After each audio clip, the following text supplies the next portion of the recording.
Hello friends, मैं अभी मौर्य आप लोगों का एक बार पुनः स्वागत करता हूं अपने इस YouTube फैमिली में। इस क्लास में आज जो हम अध्ययन करेंगे वो अध्ययन करने वाले हैं एंशिएंट हिस्ट्री में ही। यार, इससे पहले जो भी सारी क्लासें हमारी हो चुकी हैं उन सारे वीडियोस का लिंक आपको डिस्क्रिप्शन में मिल जाएगा। वहां से जाकर के आप सहजता पूर्वक पहले उन सारी क्लासों को अटेंड कर लीजिएगा एंड तत्पश्चात आकर के इस क्लास में विजिट कीजिएगा। ठीक है, तो आज जो हम बात करने वाले हैं वो बात करेंगे मौर्य काल में ही। जो हमारा एक से दो टॉपिक बचता है वो एक टॉपिक था हमारा कौन सा, मौर्य कला से रिलेटेड, यानी मौर्य साम्राज्य के अंतर्गत या मौर्य वंश के अंतर्गत जो भी हमारी कलाएं विकसित हुई या जो भी सारा माहौल था कला से रिलेटेड, उसका भरपूर आज हम लोग अध्ययन करेंगे। ठीक है, और इतने बेहतरीन ढंग से करेंगे कि अगर किसी भी प्रकार का कोई प्रश्न बनता है मौर्य कला से रिलेटेड तो यार वो हमारा प्रश्न जाना नहीं चाहिए। ठीक है, तो आप लोगों से आशा और उम्मीद है कि यार पहले उन सारी क्लासों को देख लीजिएगा एंड उसके बाद यहां पे आइएगा। ठीक है, बात करते हैं मौर्य कला की।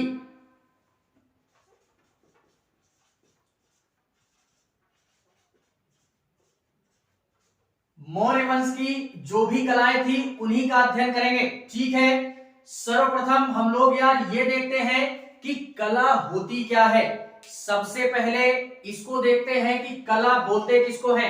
तो एक प्रकार से अगर मैं बोलना चाहूं तो यार मानव के द्वारा, किसी भी मानव के द्वारा, ठीक है, मानव के द्वारा अगर किसी भी प्रकार की कोई भी चीज या कोई भी वस्तु अगर निर्मित की जाती है उसी को हम कला का रूप दे देते हैं। ठीक है, बेसिकली वो मनुष्यों के द्वारा ही क्या की जाती है, एक नए रूप में उसका निर्माण किया जाता है, तो उसी को हम यार कला के नाम से भी जानते हैं। और मौर्य कला में अगर मौर्य कला की बात करें तो इसमें यार मौर्य के जो भी शासक थे या मौर्य वंश से रिलेटेड जो भी हमारे राजा हुए उनके द्वारा कुछ कलाएं विकसित की गई या उनके द्वारा कुछ निर्माण कार्य करवाए गए, उन्हीं को हम यार इस क्लास में क्या करेंगे, अध्ययन करेंगे। ठीक है, और फिलहाल में अगर पूरी एंशिएंट हिस्ट्री शुरुआत से मेरी अटेंड कर रहे होंगे क्लास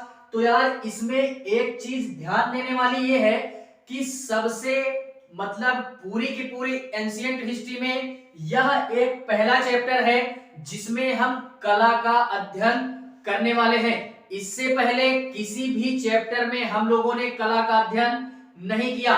तो बेसिकली व्यवस्थित रूप से जो कला का विकास होता है प्राचीन काल में वो मौर्य काल में ही आकर के देखने के लिए मिलता है।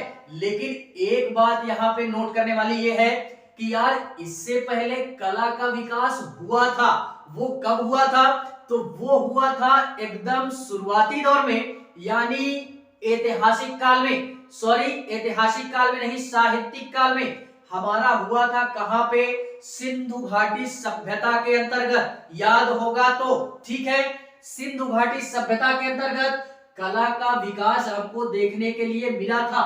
लेकिन जैसे ही सिंधु घाटी सभ्यता का पतन होता है या समाप्ति होती है तो वहीं से हमारा जो है ये कला का जो भी दौर था वहीं से लुप्त हो जाता है। उसके पश्चात हमको कला का विकास नहीं देखने के लिए मिलता। लेकिन जैसे ही मौर्य काल आता है तो मौर्य काल में फिर से यानी पुनः व्यवस्थित रूप लेती है कला अपने एक नए आयामों के संदर्भ में। ठीक है, तो पूरी तरीके से लुप्त नहीं हो रही थी, कुछ बहुत मात्रा में कलाएं देखने के लिए मिल रही थी, लेकिन ये मौर्य काल में आकर के एक व्यवस्थित रूप लेती है और यहीं से वर्तमान तक यानी आज की स्थिति तक में कला एक व्यवस्थित रूप में आज भी मतलब प्रेजेंट टाइम में भी देखी जाती है। ठीक है, मौर्य काल से लेकर के आज तक में। इसी के संदर्भ में हम जो बात करते हैं वो बात करते हैं कि मौर्य कला का जो विकास हुआ वो 2 स्तरों पर हुआ। कौन कौन सा? पहला स्तर था हमारा राजकीय स्तर पर, एंड दूसरा था हमारा स्थानीय स्तर पर कला का विकास देखने के लिए मिल जाता है। एंड इस स्थानीय स्तर को हम एक नाम से और जानते हैं जिसको लोक कला के नाम से भी जानते हैं। ठीक है, तो मौर्य कला में ये 2 स्तरों पर कला का विकास देखने के लिए मिल जाता है। एंड इसी के संदर्भ में अगर हम बोले तो ये राजकीय स्तर जो होता है इसमें स्वयं राजा के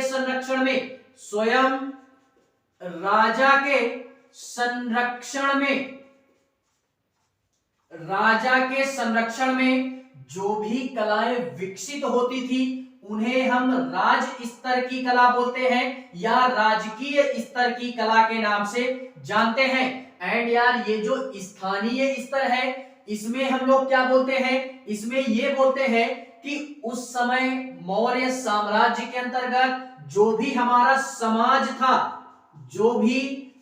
था तो समाज के द्वारा भी कुछ कलाएं विकसित की गई, यानी अपने स्तर पर आम लोगों ने अपने अनुसार कुछ कलाओं को विकसित किया, उन्हीं को हम स्थानीय स्तर की कला या लोक कला के नाम से भी जानते हैं। तो ये 2 प्रकार की कलाएं हमको क्या करनी है? याद रखनी है। एंड यार इसी में मैं बात करना चाहूं तो मैंने अभी शुरू में ही बोला कि यार जो भी ये था मतलब यह एक ऐसी कला थी राजकीय कला जो कि एक प्रशंसनीय कला के रूप में भी देखा जाता है और इसको काफी सराहा भी लोगों ने। क्यों?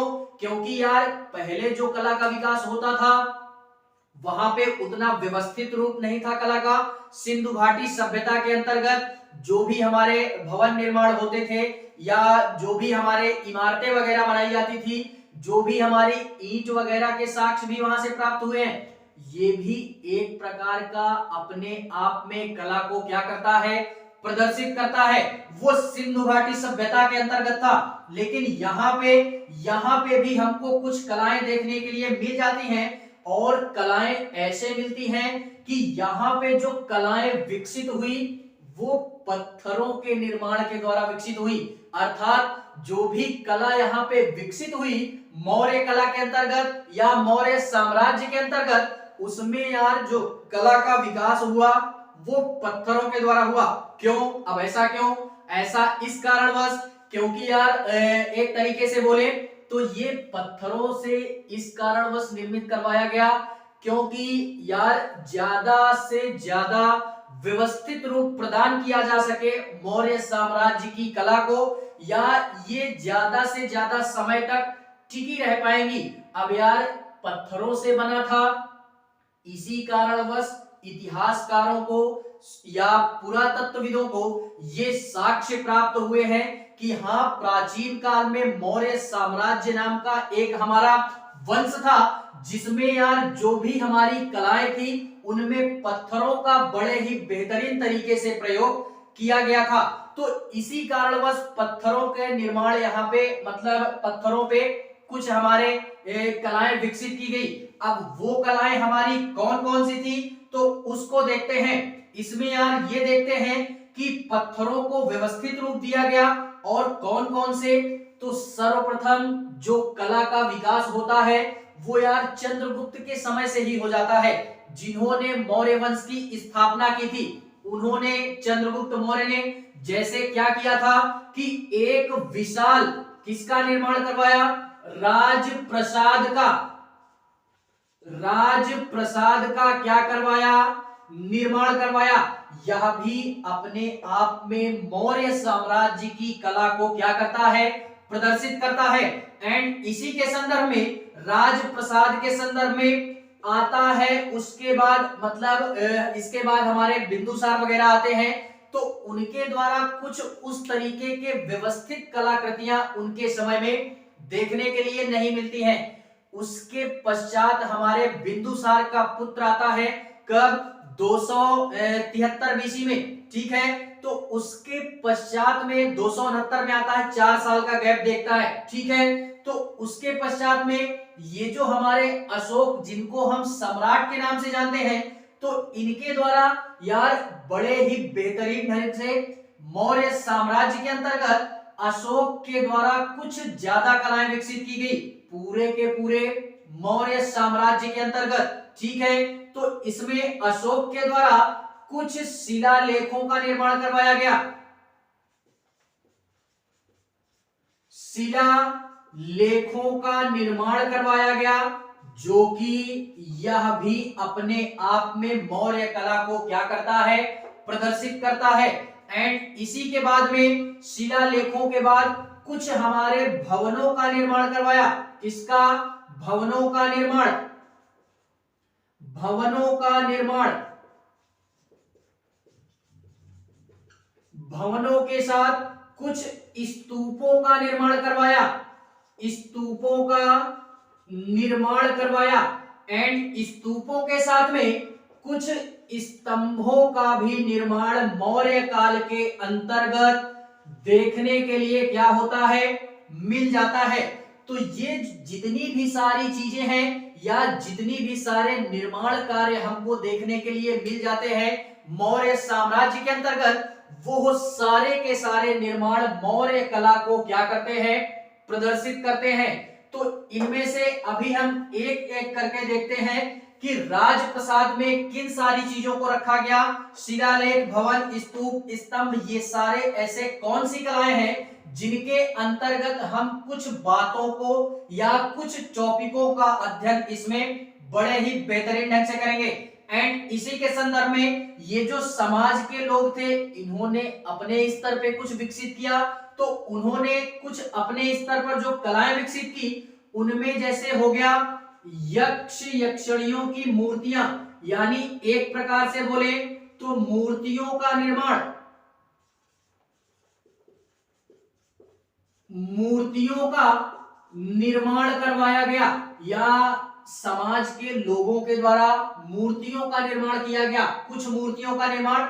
और इन मूर्तियों में बेसिकली जो सबसे महत्वपूर्ण मूर्तियां थी वो थी यक्ष यक्षणियों की मूर्तियां, यक्ष यक्षणियों की मूर्तियां थी, जो कि काफी इंपॉर्टेंट मूर्तियां थी।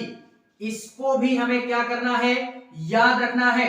एंड इसी के पश्चात में इसमें एक हमारी कला और विकसित हुई लोगों के द्वारा, जिसको हम NBPW के नाम से भी जानते हैं। तो इसका भी क्या करवाया गया? निर्माण करवाया गया लोगों के द्वारा, जो कि अपने आप में ये भी क्या करते हैं? मौर्य साम्राज्य की कला को बड़े ही बेहतरीन ढंग से प्रदर्शित करते हैं, ठीक है। तो ये हुआ हमारा इस पूरे चैप्टर के अंतर्गत या मौर्य कला के अंतर्गत हम बेसिकली इन्हीं सारी चीजों पे बात करेंगे, ठीक है। तो बात करते हैं सर्वप्रथम राजकीय स्तर पे, यानी कि शिलालेखों से बात करते हैं। राजाओं के द्वारा जो भी निर्मित करवाया गया उन्हीं पे बेस्ड होगी पूरी की पूरी क्लास हमारी, और देखते हैं शिलालेखों के निर्माण के संदर्भ में, ठीक है।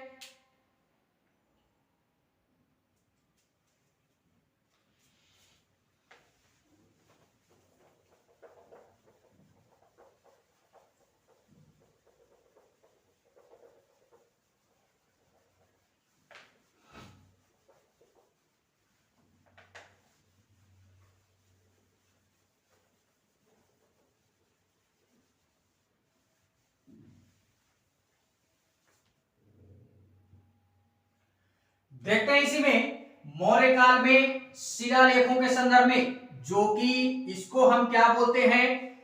इसको हम राजकीय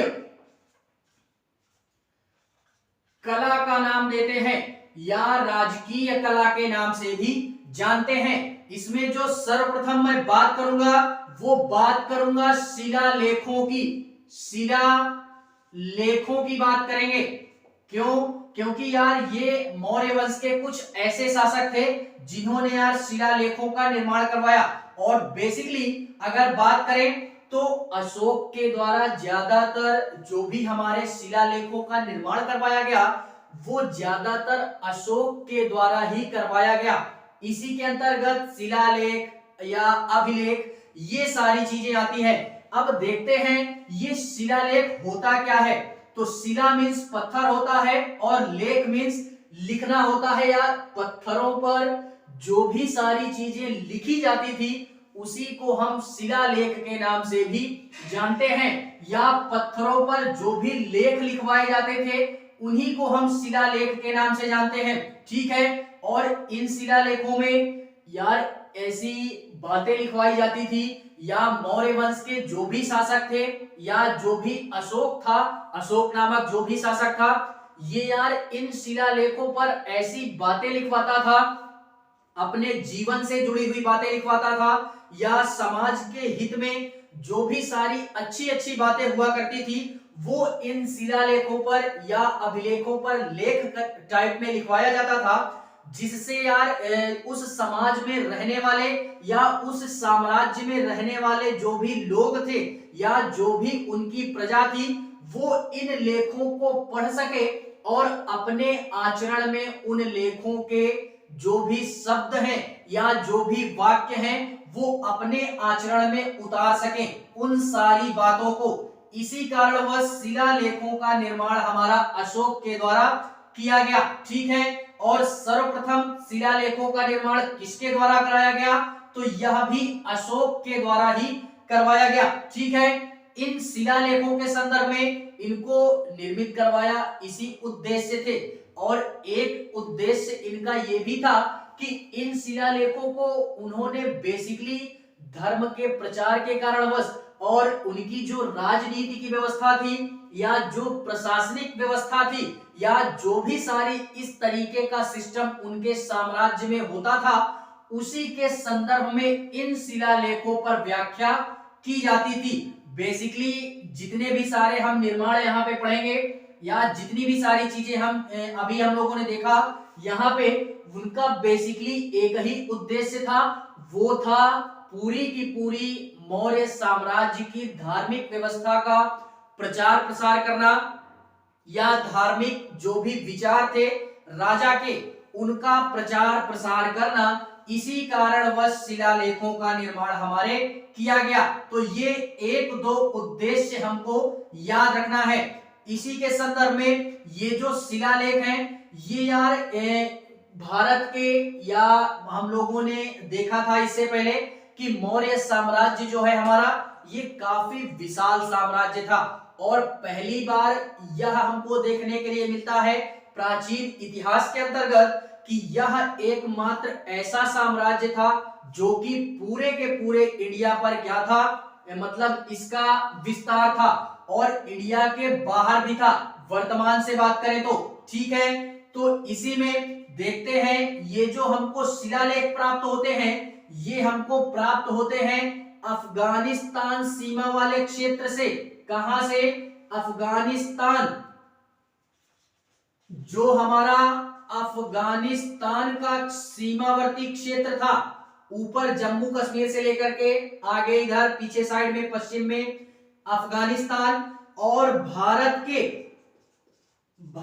के जो भी हमारे आंतरिक वाले भाग में, यानी आंतरिक से तात्पर्य यह है कि यार पूरी तरीके से हमारा एक विशाल साम्राज्य ही था मौर्य साम्राज्य भारत में। तो भारत के आंतरिक क्षेत्रों से भी ये शिलालेख हमको प्राप्त होते हैं, या एक तरीके से बोले तो ये जो शिलालेख प्राप्त होते हैं या अभिलेख प्राप्त होते हैं ये यार मतलब भारत के या भारत के बाहर से अलग अलग क्षेत्रों से इन शिलालेखों के प्रमाण हमको देखने के लिए मिल जाते हैं। ठीक है, और इसी के संदर्भ में यार इनकी जो खोज की हमको पहले तो पता नहीं था कि ये जो शिलालेख हमको प्राप्त हो रहे हैं, यानी जो पुरातत्वविद लोग थे, जो खुदाई करने वाले लोग थे, उनको यार ये चीजें तो पता नहीं थी कि ये जो हमको अभिलेख प्राप्त हो रहे हैं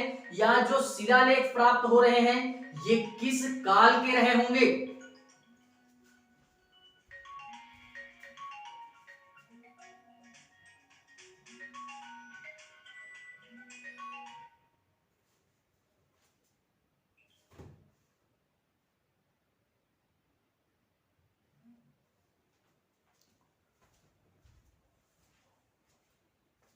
देखते हैं यार, इसी में हम लोगों ने ये देखा कि पुरातत्वविदों को ये मतलब ये तो पता था कि हमको शिलालेख या अभिलेख प्राप्त हो रहे हैं भारत के क्षेत्रों में या भारत के बाहरी वाले क्षेत्रों में या अलग अलग क्षेत्रों में हमको ये अभिलेख शिलालेख प्राप्त हो रहे हैं, लेकिन यार उनको ये नहीं पता था कि ये जो अभिलेख प्राप्त हो रहे हैं हमको, ये किस साम्राज्य के हैं या किस शासक के द्वारा इनको निर्मित करवाया गया। तो इस संदर्भ में यार एक हमारे, क्योंकि एक हमारे ब्रिटिश उस समय क्या था, यानी एक हमारे ब्रिटिश व्यक्ति थे, वो भी एक प्रकार से पुरातत्वविद ही थे, उनके द्वारा सर्वप्रथम खोज की गई। कब की गई? एक हमारा ब्रिटिश व्यक्ति था, नाम याद रखना, नाम क्या याद रखना कि एक हमारा कौन था, ब्रिटिश व्यक्ति था, ब्रिटिशर्स था, इसके द्वारा इन अभिलेखों की क्या की गई, सर्वप्रथम खोज की गई। कब की गई? 1750 में। कब की गई? 1750 में। और यह 1750 हमारा वह दौर है जिस समय भारत में ईस्ट इंडिया कंपनी का क्या था, शासन था। तो उसी ईस्ट इंडिया कंपनी में जो भी हमारा एक ब्रिटिशर्स व्यक्ति था, इसी ब्रिटिशर्स के द्वारा हमारा क्या किया गया, इन अभिलेखों की खोज की गई। और उस ब्रिटिशर्स का नाम क्या था? तो उसका नाम था हमारा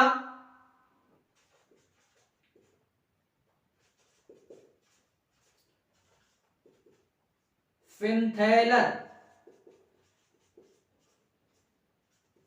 पाद्रेट्री।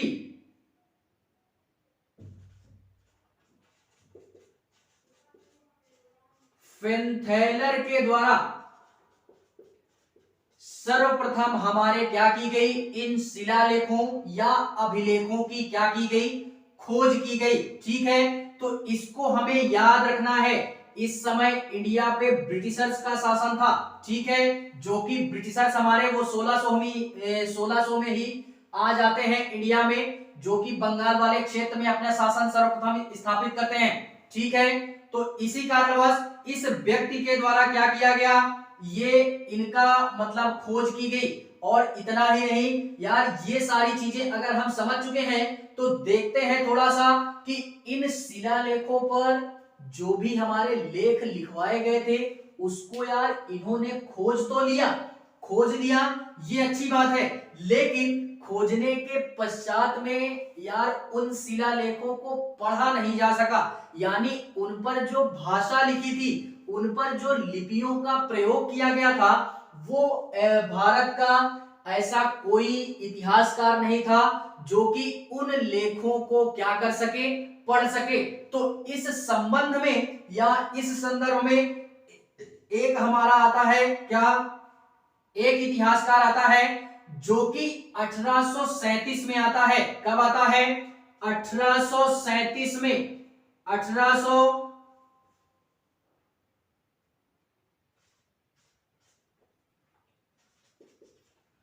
जिसको हम जेम्स प्रीसेप के नाम से जानते हैं, ये नाम याद रखना।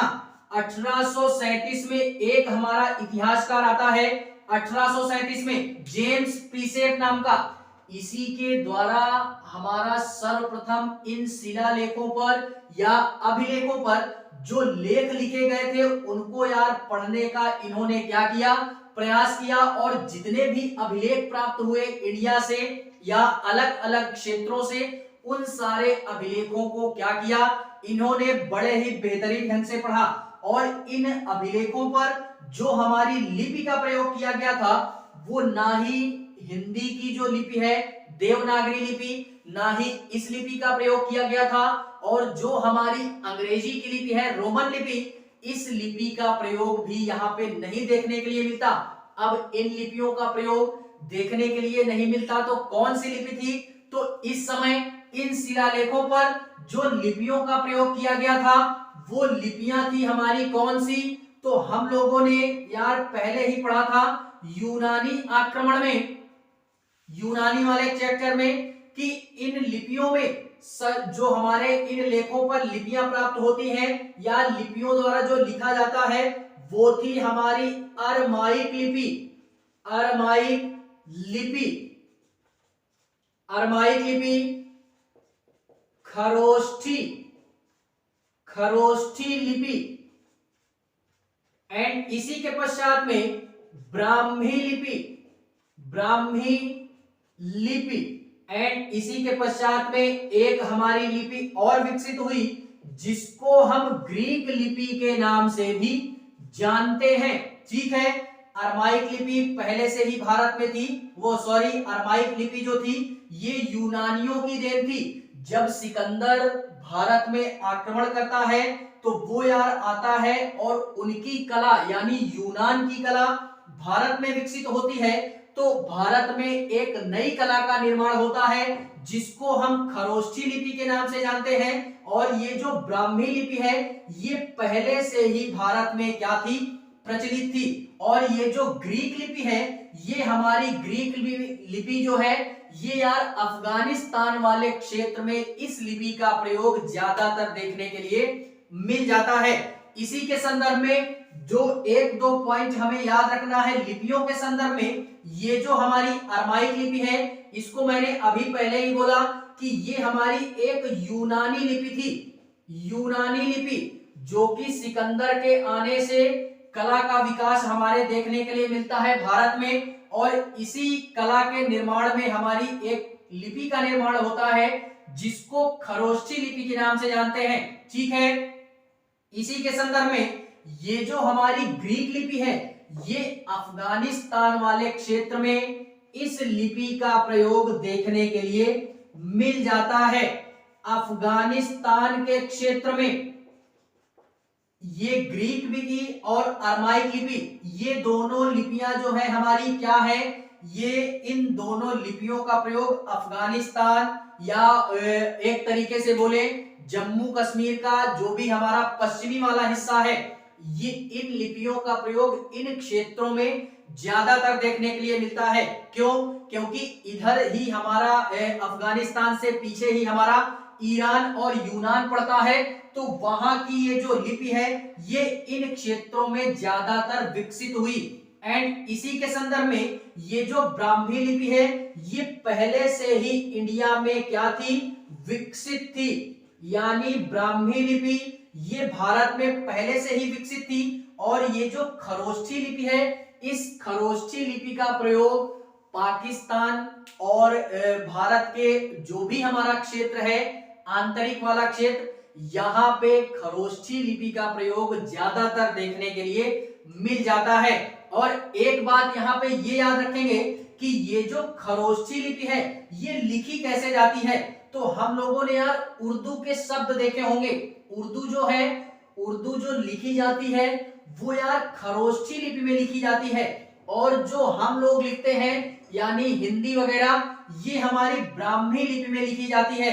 ठीक है, तो इसको याद रखना है, लिखने की भाषा अलग है और जो हिंदी की जो हमारी लिपि है वो देवनागरी लिपि है। तो इस तथ्य से हमसे रूबरू होना है।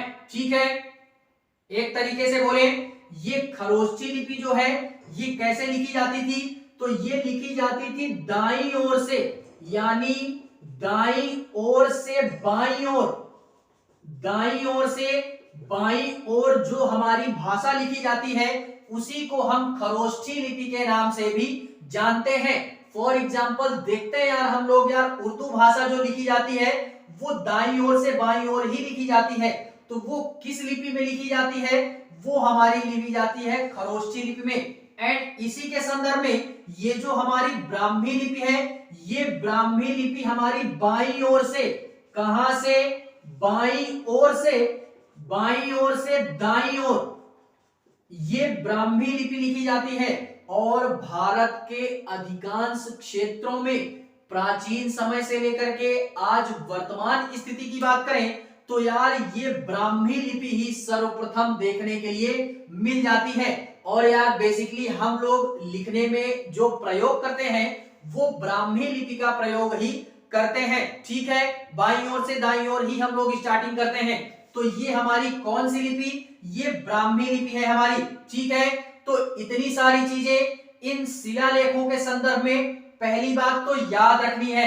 एंड इसी के पश्चात में थोड़ी सी ये बात करते हैं कि ये जो शिलालेख हैं, ये कितने शिलालेख हैं जो मौर्य साम्राज्य से पाए गए, और कौन कौन से अभिलेख हैं जो कि मौर्य साम्राज्य के अंतर्गत इनका निर्माण हुआ, और इनमें किन सारी बातों का ध्यान रखा गया या इन पे किन सारे लेखों को लिखवाया गया।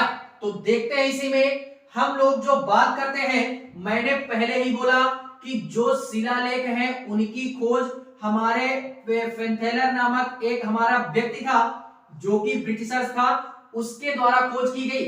और इस खोज के संदर्भ में उसने ये बताया कि हमको जो शिलालेख प्राप्त होते हैं मौर्य साम्राज्य के, वो यार 14 अभिलेखों या शिलालेखों का साक्ष्य हमको प्राप्त होता है।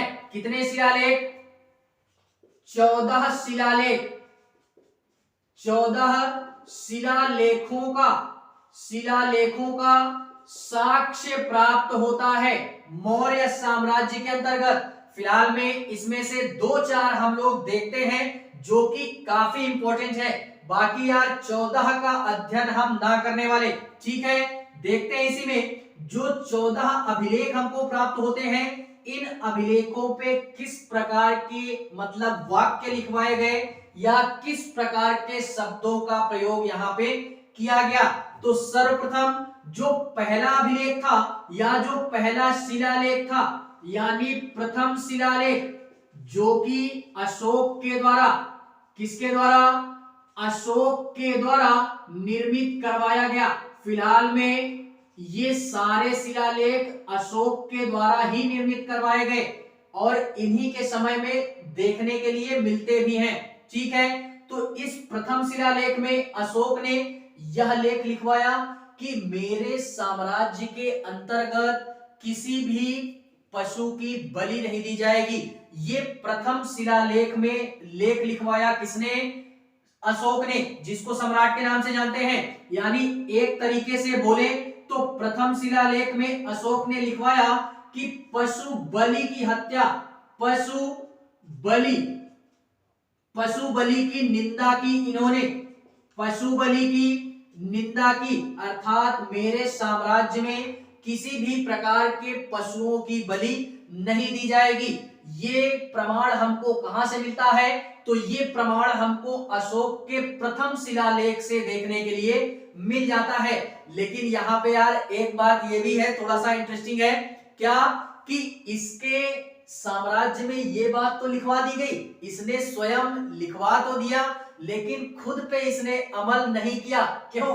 क्योंकि ये मतलब राजा महाराजा कुछ भी कर सकते हैं। ठीक है, तो इसने क्या किया कि इसके खुद के जो किचन था, इसके खुद के किचन में मांस पकाया जाता था, तो ये अपने आप में मतलब खुद पे अमल ना किया इसने, लेकिन लोगों के लिए इसने लेख लिखवा दिया कि हमको क्या करना है, पशु बलि नहीं करनी है। और यह जो मांस पकवाता था कहां पे? अपने किचन में। इसका सबसे फेवरेट मांस था मोर का मांस। ये मोर का मांस अपने किचन में क्या करवाता था? पकवाता था। मोर का मांस अपने स्वयं के किचन में पकवाता था। ठीक है, तो ये खुद पे अमल ना करके दूसरों को थोड़ा सा क्या है कि ज्ञान बांटता था। ज्ञान बांटने के उद्देश्य से इसने प्रथम शिलालेख में ये बात अपनी लिखवा दी। ठीक है, तो ये था हमारा प्रथम शिलालेख। एंड दूसरा शिलालेख हमारा क्या आता है? दूसरा नहीं, चौथे की बात करते हैं। चौथा शिलालेख, इसमें क्या बोला गया? चौथे शिलालेख के अंतर्गत, यानी चौथे शिलालेख के अंतर्गत, चौथे शिलालेख के अंतर्गत ये बात बोली इसने कि मैं अर्थात धम्म घोष को यानी वेरी घोष को त्याग करके धम्म की नीति को क्या करूंगा? अपनाऊंगा। कहने का तात्पर्य क्या है? कहने से मेरा तात्पर्य यह है कि इसने क्या बोला चौथे शिलालेख में कि वेरी घोष का त्याग करके धम्म घोष को अपनाया, धम्म घोष को अपनाता है। ये प्रमाण कहां से मिलता है? तो ये प्रमाण या इसका साक्ष्य हमको चौथे शिलालेख से देखने के लिए मिल जाता है। वेरी घोष से तात्पर्य यह है कि युद्ध की नीति को त्याग देना, अर्थात तलवार की नोक पे शासन नहीं करना चाहता था। ये कौन? अशोक। ये तलवार की नोक पे शासन नहीं करना चाहता था, इस चीज को त्याग देता है। कब? वो अभी हम देखेंगे आगे 13वें शिलालेख में, ठीक है, कि क्यों त्यागता है, कैसे त्यागता है। फिलहाल में वेरी घोष से तात्पर्य यही है कि उसने युद्ध की नीति को ना अपना करके धम्म की नीति को अपनाया, अर्थात धर्म के आधार पे शासन करने की नीति को वो क्या करता है? अपनाता है। धर्म के आधार पे शासन करता है, ना कि तलवार की नोक पे शासन करता है, ठीक है। तो इसका प्रमाण हमको कहां से मिलता है? ये चौथे शिलालेख से देखने के लिए मिल जाता है। इसी के संदर्भ में बात करते हैं 5वें शिलालेख की। 5वां जो हमारा शिलालेख है, 5वां शिलालेख, इसमें से हमको क्या प्राप्त होता है या क्या प्रमाण मिलते हैं? तो 5वें शिलालेख से हमको धम्म महामात्रों की, धम्म महामात्रों की नियुक्ति की थी इसने। किसने? सम्राट अशोक ने। ये धम्म महामात्र कौन है? तो यह एक प्रकार का पद होता था मौर्य साम्राज्य में। किसके अंतर्गत ये पद होता था? तो ये होता था धर्म से रिलेटेड जो भी हमारे बड़े बड़े अधिकारी टाइप में, ये उनकी नियुक्ति इसने की। क्योंकि जो भी हमारे इसके धार्मिक विचार थे या इनसे रिलेटेड, यानी अशोक से रिलेटेड या इसके साम्राज्य से रिलेटेड जो भी धार्मिक कार्य किए जाते थे, वो इन्हीं धम्म महामात्रों के द्वारा ही किए जाते थे, ठीक है। तो एक प्रकार से ये पद होता था जो कि अलग अलग स्थानों पे या अलग अलग जगहों पे घूम घूम करके अशोक के संदर्भ में जो बातें कही गई या इनके साम्राज्य के अंतर्गत जो धर्म था उसके विचारों को प्रसारित करते थे या उनके कार्यों को संपोषित करते थे, या धर्म की जो भी भावनाएं थी अशोक के संदर्भ में, उनको ये धम्म महामात्रों क्या करते थे? प्रचारित करने का प्रयास करते थे अलग अलग स्थानों में, अर्थात समाज में, ठीक है। इसी के संदर्भ में हम लोग बात करते हैं 7वें एवं 8वें शिलालेख की। 7वें एवं 8वें शिलालेख की। 7वां एवं 8वां शिलालेख। 8वां शिलालेख, इसमें जो हमको साक्ष्य प्राप्त होता है, इसमें ये साक्ष्य प्राप्त होते हैं इस शिलालेख में कि यार ये जो हमारा 7वां एवं 8वां शिलालेख है, इसमें ये बात कही गई कि जो अशोक था अर्थात सम्राट अशोक, जब ये धर्म की नीति को अपनाता है तो ये कई यात्राएं करता है। और वो जो यात्राएं थी वो किस प्रकार की यात्राएं थी? तो वो थी हमारी धार्मिक यात्राएं। यानी ये धार्मिक यात्राओं का जो साक्ष्य प्राप्त होता है ये 7वें एवं 8वें शिलालेख से देखने के लिए मिल जाता है, ठीक है। फिलहाल में इसकी भी चर्चा आगे अभी हम क्लास में करेंगे। इसी के बाद में जो हमारा लास्ट अभिलेख आता है वो आता है सबसे इंपॉर्टेंट 13वां अभिलेख। 13वां अभिलेख या शिलालेख। शिलालेख, इससे क्या प्राप्त होता है? ये सबसे इंपॉर्टेंट था, यहीं से इसके हृदय का परिवर्तन होता है। अर्थात 13वें शिलालेख में कलिंग विजय की बात की गई थी। किसकी बात की गई? अशोक का सबसे महत्वपूर्ण युद्ध था और लास्ट युद्ध था। कौन सा युद्ध?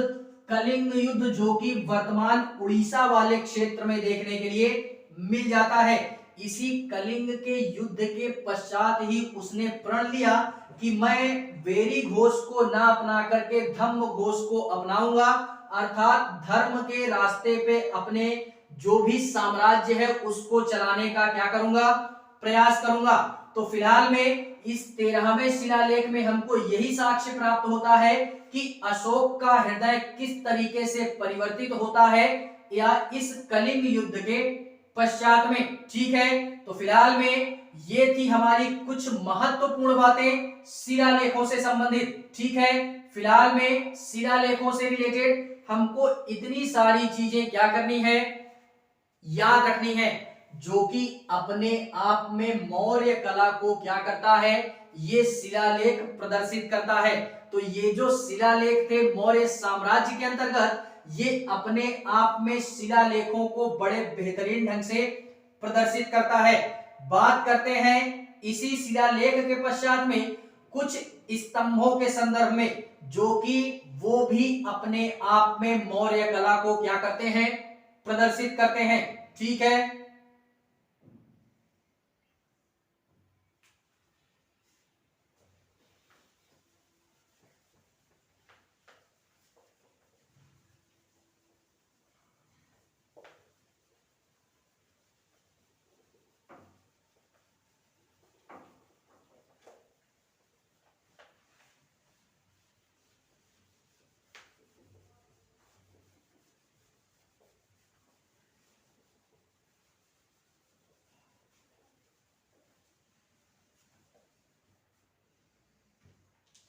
देखते हैं इसी में, इसी राजकीय, अभी हम राजकीय कला की ही बात कर रहे हैं। ठीक है, तो इसी में देखते हैं स्तंभों के संदर्भ में, किसके संदर्भ में, स्तंभों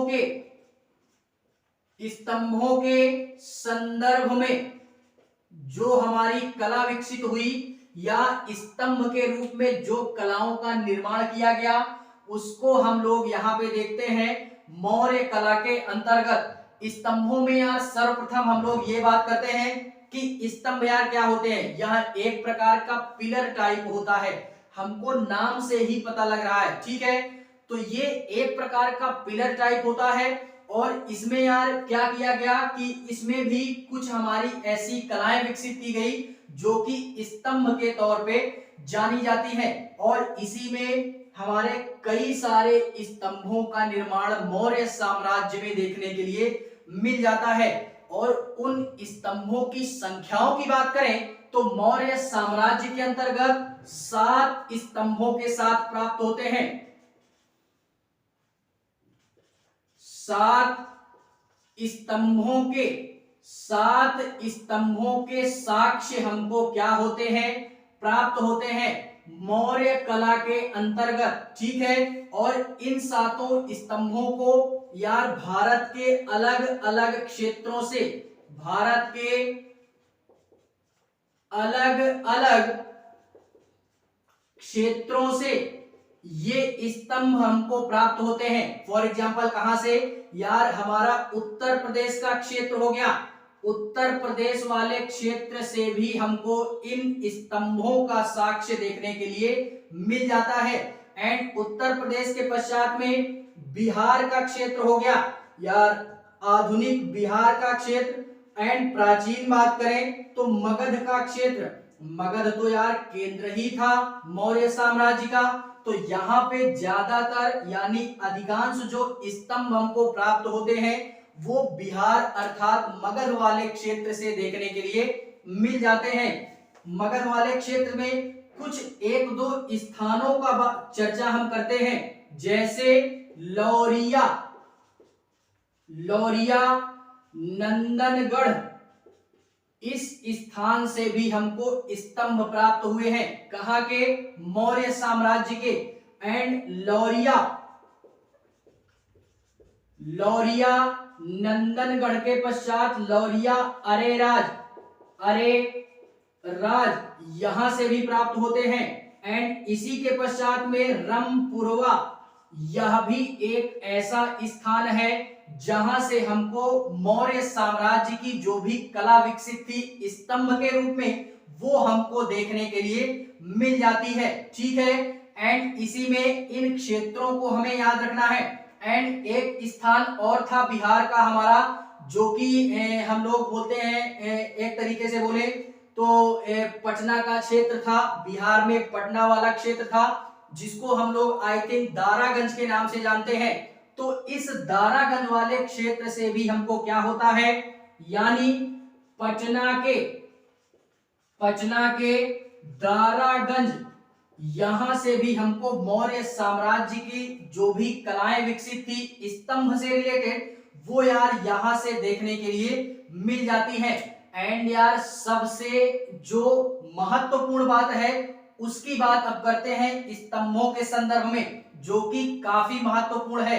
क्या है कि यहाँ पे हमको जो 7 स्तंभ प्राप्त होते हैं, उन स्तंभों में सबसे महत्वपूर्ण स्तंभ नाम सुना होगा, जिसको हम सारनाथ के स्तंभ के नाम से जानते हैं, जो कि काफी इंपॉर्टेंट था। क्या था? सारनाथ का स्तंभ। सारनाथ का स्तंभ ये हमारे भारत का राष्ट्रीय चिन्ह भी है, इसको भी याद रखना। सारनाथ का जो स्तंभ है भारत का राष्ट्रीय चिन्ह भी है, इस कारणवश यह जो स्तंभ है काफी इंपॉर्टेंट माना जाता है इन 7 में से, ठीक है। एंड इसी के संदर्भ में ये जो सारनाथ का स्तंभ है, इसमें यार एक प्रकार से बोले तो इसके ऊपर, यानी ये जो स्तंभ है इसके एकदम टॉप पे एक प्रकार से एक पशु की आकृति बनाई गई है, जो कि शेर की आकृति है। उसके चारों तरफ यानी 4 मुख वाले शेरों का निर्माण उस स्तंभ में करवाया गया है, टॉप में एकदम, ठीक है। तो वो हमारा सारनाथ का स्तंभ है। एंड उन शेरों के नीचे कुछ पशुओं की आकृति और बनाई गई है। यानी एक बात बोले, इस सारनाथ के स्तंभ में शेरों की आकृति, 4 मुख वाले शेरों की आकृति जो कि चारों तरफ से है, एक तरफ से नहीं है, ठीक है, चारों तरफ से है। एंड इन शेरों के नीचे कुछ हमारे पशुओं की आकृति और बनवाई गई है, वो भी हमारे 4 पशु और हैं जो कि अलग अलग हैं। कौन कौन से? एक था हमारा घोड़े का यानी घोड़े की आकृति के पश्चात में हाथी की आकृति एंड इसके पश्चात में शेर की आकृति एंड इसके पश्चात में जो लास्ट पशु की आकृति आती है वो आती है बैल की आकृति। इसको हमें याद रखना है। टॉप वाले शेरों के नीचे भी 4 प्रकार के पशुओं की आकृति देखने के लिए मिल जाती है। एंड इन चारों आकृतियों के या इन चारों पशुओं की आकृति के नीचे एक हमको आकृति और देखने के लिए मिलती है, जो कि एक प्रकार की चक्र की आकृति है। किसकी आकृति है? चक्र की आकृति, जिसको हम अशोक चक्र के नाम से भी जानते हैं। अशोक चक्र के नाम से जानते हैं। ये अशोक के द्वारा स्तंभ निर्मित करवाया गया, इस कारणवश इसको अशोक चक्र के नाम से जानते हैं। इसमें क्या है? 24 तीलियां हैं। कितनी तीलियां? 24 तीलियां हैं, ठीक है। तो ये सारी बातें थी हमारी किससे रिलेटेड? स्तंभ से रिलेटेड। एक बात ये भी याद रखना कि ये राष्ट्रीय चिन्ह है हमारा। सारनाथ का जो स्तंभ है ये भारत का राष्ट्रीय चिन्ह है, भारत का राष्ट्रीय चिन्ह है। ये भी हमें क्या करना है? याद रखना है। तो फिलहाल में ये था स्तंभ से रिलेटेड सारी बातें, ठीक है। बात करते हैं इसी के संदर्भ में कुछ स्तूपों की बात करते हैं। किसकी बात करते हैं? स्तूपों की बात करते हैं, जो कि अपने आप में मौर्य कला को क्या करती है? प्रदर्शित करती है। स्तूपों के संदर्भ में ये सारी जो कलाएं पढ़ रहे हैं, इनका केवल और केवल एक ही उद्देश्य था, वो था धार्मिक, यानी मौर्य साम्राज्य से रिलेटेड जो भी हमारा धर्म था उसका प्रचार प्रसार करना, और जो भी वहां की पूरी व्यवस्था थी, चाहे वो समाज से रिलेटेड हो, प्रशासनिक व्यवस्था हो, धर्म की व्यवस्था हो, इन सारी चीजों का प्रचार प्रसार करना ज्यादा से ज्यादा, ठीक है, अधिक से अधिक। तो इन्हीं सारे माध्यमों से मौर्य साम्राज्य के जो शासक थे वो अपने मतलब कला के संदर्भ में ये सारी चीजें दिखाते थे वो लोग। स्तूपों के संदर्भ में बात करें, स्तूप क्या होते हैं, फिलहाल में ये स्तूप क्या होता है, हम लोगों ने यार इस तरीके की आकृति देखी होगी, इस तरीके की आकृति टाइप करके हमारा स्तूप वगैरह बनाया जाता है, ठीक है, ये हमारी स्तूप की आकृति होगी।